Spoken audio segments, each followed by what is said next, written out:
Egyptian mythology isn't just a collection of ancient stories, it's the heart of their culture, written into the very fabric of their language.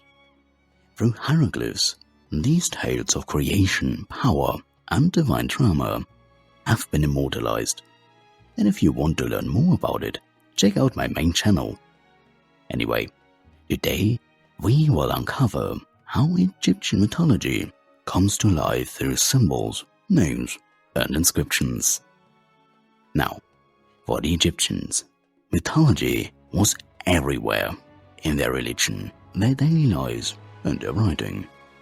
Temples, tombs, and even small objects carried inscriptions that told the stories of gods and their deeds.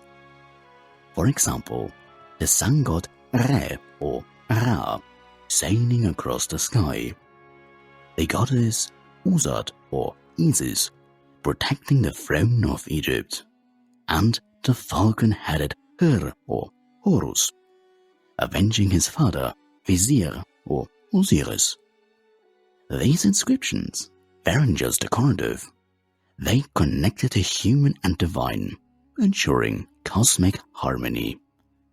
You see, each god had unique attributes, often represented in hieroglyphs.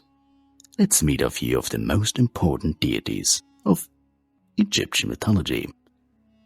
Re or Ra, the sun god, symbolizing creation and life, often depicted as a sun disk.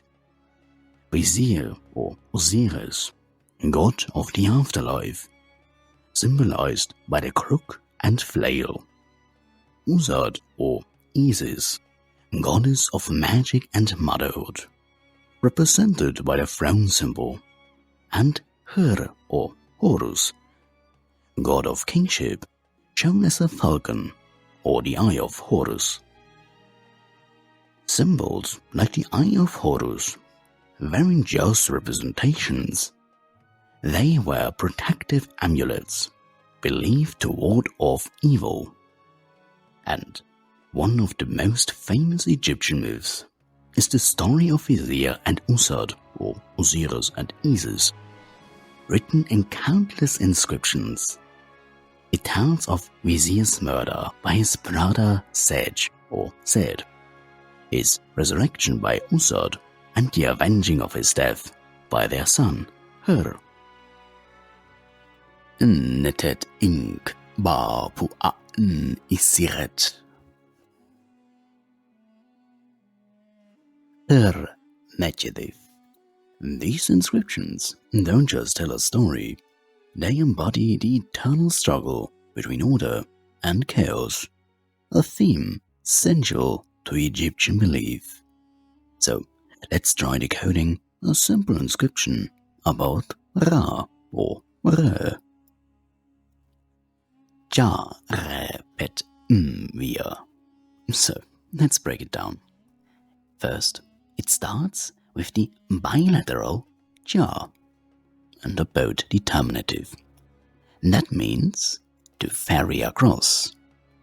Up next, we have Re, which is obviously the name of the almighty sun god, which can be seen by the determinative for god or king, that it is indeed Re as a deity, but not as the sun. The next word is actually already familiar, Pet, meaning sky. So far, we can see that Re, the sun god, is ferrying across the sky. So, next we have the owl, which is a preposition and means in. And that in is followed by the word wir, which means sacred boat.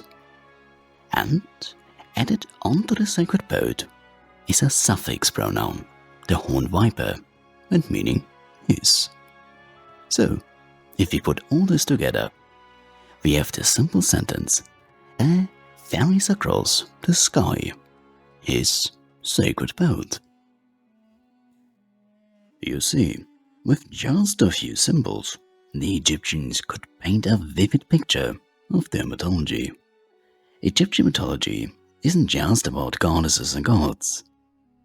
It's about the eternal connection between the divine and the mortal, written in stone for eternity. Next, we will explore how hieroglyphs adorned jewelry and art, transforming language into wearable and visual masterpieces.